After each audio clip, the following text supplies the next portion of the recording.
Olá, meu nome é Ricardo Guimarães, eu sou casado com a Lili há 44 anos, tenho 4 filhos, 3 netos, alguns adolescentes, trabalho para grandes empresas, vivendo esse mundo maluco, e eu vou aqui contar para vocês o que a gente está compreendendo sobre o mundo, para talvez ajudar você a tomar boas decisões a respeito da educação que você dá para seus filhos, para sua carreira, trabalho, enfim, com relação ao futuro de todos nós. Olha isso aqui. Esse desenho, ele significa o que está acontecendo com o mundo. Parece um cardiograma, mas não é um cardiograma. Ele mostra que tem um momento que as coisas estavam muito paradas, quase mortas, e começa a acelerar, e passa a ter uma animação, uma vida que não tinha antes. Tudo ficou acelerado. Sabe por quê? Por causa da tecnologia de informação e comunicação. Nessa fase, tinha pouca gente no mundo e a tecnologia de informação e comunicação era muito rudimentar e cara. Telefone fixo no lugar, imagina. Demorava muito para as coisas acontecerem. O cenário era estável, quase parado, lento, previsível, controlável, simples. Acontecia uma coisa de cada vez. Nessa fase, criamos instituições com hierarquias poderosas que controlavam o mundo. E nós nos sentíamos muito seguros, porque tudo permanecia igual por muito tempo. O indivíduo se submetia ao grupo, abria mão da sua individualidade, aprendia a regra do jogo e a vida seguia em frente. Isso deu certo por um bom tempo. Aí, com mais gente no mundo e com uma tecnologia de informação e comunicação mais poderosa e mais barata, todo mundo tomando decisão o tempo todo, numa velocidade absurda, o mundo começou a ficar instável, dinâmico, rápido, imprevisível, transparente, fora de controle, complexo. E nessa dinâmica toda, além da instituição, surge um novo personagem muito poderoso. O indivíduo conectado em rede, que acessa tudo e a todos o tempo todo. Mobiliza pessoas, trabalha, produz conhecimento sem precisar das estruturas e da permissão das instituições. Aquelas instituições hierárquicas e controladoras estão tendo que aprender a lidar com esse novo cenário, com esse novo indivíduo mais conectado, mais livre, mais móvel, mais bem informado e crítico. O mundo mudou tanto que pessoas de muito sucesso naquele cenário estão tendo muita dificuldade para manter seus negócios e empregos nos dias de hoje. Eu vou contar a história de um executivo muito importante, de uma organização global, poderosa, que estava tendo problemas enormes. Prejuízo, perdendo o mercado em todos os países em que tinha operação. Tinha brigas políticas internas entre departamentos, entre regiões, escândalos públicos, corrupção no financeiro e tudo acontecendo ao mesmo tempo com toda essa transparência ao vivo e a cores do tempo real. Esse grande executivo viu aquele cenário e disse: eu não dou conta dessa complexidade, dessa velocidade, dessa transparência toda. Eu me demito. Aqui está ele. É o nosso querido Bento. O Bento foi sucedido por um outro executivo, que parece que foi feito sob encomenda para lidar com essa época de tanta inovação, onde o indivíduo tem que ser mais autônomo, mais senhor de si, não se submeter à instituição, mas, pelo contrário, liderar a instituição. Chico aceitou o desafio. Aqui está ele, de um jeito fácil de comparar e ver a diferença entre ele e o Bento. Veja que o Bento está arcado, submetendo ao protocolo e às regras da instituição. O Chico está mais senhor de si. Para ele ajudar a igreja, ele tinha que mudar a igreja. Para mudar a igreja, ele tinha que criticar e propor novas maneiras de fazer as coisas. Porque do jeito que deu certo no passado, não era o jeito que ia dar certo no novo cenário. E ele começou a criticar e a mudar tudo usando o discernimento, o bom senso e os seus valores, que são os mesmos da instituição. A cadeira, por exemplo, ele pediu uma cadeira mais simples, mais leve, mais prática, que ele mesmo pudesse carregar. A roupa, uma roupa que fosse fácil de vestir, leve, simples e confortável. O discurso, ele não queria que alguém escrevesse o discurso para ele. Ele mesmo ia fazer o discurso com as palavras dele. E para ele estar sempre atualizado e poder falar à vontade, ele não ia ficar isolado no Palácio do Vaticano, num quarto de 300 metros quadrados. Escolheu morar no Palácio Santa Marta, num quarto de 30 metros quadrados, junto com os outros 400 padres e bispos que viajavam pelo mundo, e ele ia almoçar com esses padres e bispos para poder conversar, trocar ideias e saber o que estava acontecendo no mundo. Mandou tirar o vidro do Papa Móvel para poder falar com o povo.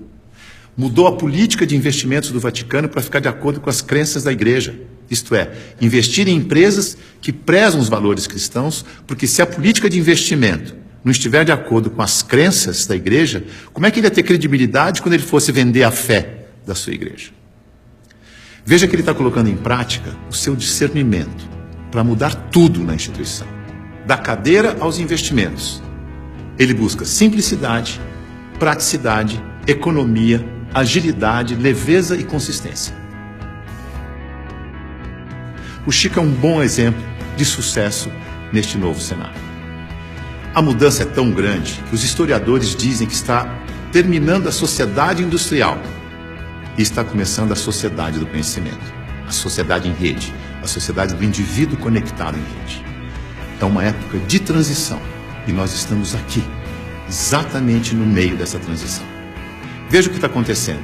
Neste ambiente estático, estável, a boa empresa funcionava como um relógio, uma engrenagem sem vida, isolada do ambiente, tic-tac, tic-tac, tic-tac, onde o empregado era uma peça da engrenagem.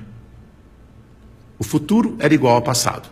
Na medida em que o ambiente foi ficando mais mutante, mais veloz, novidade a toda hora, imprevisível, a empresa tem que se atualizar, aprender e evoluir o tempo todo para não desaparecer. Não é mais conservar, mas é adaptar-se, aprender, evoluir. Não pode ser um relógio que se repete eternamente igual, mas um sistema vivo, aberto, interativo, que aprende e evolui sem parar. E as pessoas não podem ser peças de engrenagem que se repetem sem pensar. Tem que ser células vivas, sensíveis, críticas, interativas, que trocam ideias, sugerem soluções, como o Chico. A boa notícia é que a gente sabe gerenciar muito bem os sistemas vivos. Sabe por quê? Porque nós somos sistemas vivos. Somos feitos de sistemas. Sistema respiratório, sistema endócrino, sistema ósseo, sistema digestivo. Sistema é um conjunto de elementos que trabalham de forma interdependente com um propósito comum. Como o nosso corpo. O ponto mais importante para a saúde do nosso corpo é a interdependência. Veja no seu próprio corpo. Nossos órgãos trabalham de forma interdependente, sempre em busca do equilíbrio do corpo. Esse é o propósito. Se um órgão declara independência, e isso se chama câncer, o corpo entra em colapso. A integração entre os órgãos desaparece. A energia do corpo se esvai, não consegue mais interagir com o ambiente, nem reagir aos estímulos. Como sistema aberto, ele vai sucumbir ao cenário. Então, se você quer trabalhar numa empresa de sucesso neste cenário, ajude a funcionar como um sistema vivo aberto. Você sabe, porque você é um sistema vivo aberto. Mas aqui vão algumas dicas para ajudar. Use o seu discernimento, seu bom senso e intuição. Confie em você. Promova a integração e a interação, onde você estiver. Seja sensível a informações relevantes para aperfeiçoar seu trabalho e a empresa. E o mais importante de tudo, reconheça que a realidade é interdependente. E por isso precisa da participação de cada um e de todos para resolver os seus problemas. Lembre-se, a boa gestão da interdependência garante a boa saúde do seu corpo e da corporação. Mais uma dica, não deixe as pessoas confundirem autonomia com independência. Autonomia significa que você tem consciência de que faz parte de um todo maior e por isso você pode falar pelo todo. Por isso pode ocupar cargos de responsabilidade na hierarquia. Independência é quando você não se reconhece como parte do todo e olha só para a sua parte, colocando o todo do sistema em risco de colapso. Independência ou morte deu certo no século passado. Neste século, o certo é interdependência ou morte. Veja a evolução das relações na empresa e no mercado. No começo, a hierarquia era absoluta. Poucos mandavam e todos obedeciam como crianças obedientes. Não tinha concorrente, mas precisava de canal para vender. Depois, a empresa cresce, a hierarquia permanece, mas as áreas passam a ter seus chefes. As crianças ficaram jovens e, como jovens, andam em tribos. Nós versus eles. As áreas competem o tempo todo porque precisam se afirmar como jovens. Essa é a fase da independência ou morte. No mercado, o concorrente aparece e obriga a empresa a olhar para o consumidor. Hoje, a competição continua, mas vai ter que conviver com a cooperação para sobreviver nesse mundo mais veloz e mutante, em que a interdependência fica cada vez mais importante. Temos que amadurecer como indivíduos e olhar para o nosso interesse pessoal e do todo ao mesmo tempo. O Papa Chico, quando falou do meio ambiente na sua encíclica, ele não falou com os cristãos apenas. Ele falou com todos que vivem neste planeta, que ele chamou de a nossa casa. É isso aí. É nós, junto e misturado. Essa é a real. Esse é o futuro, com as pessoas mais valorizadas, mais bem informadas e fazendo melhores escolhas para suas vidas. Boa sorte.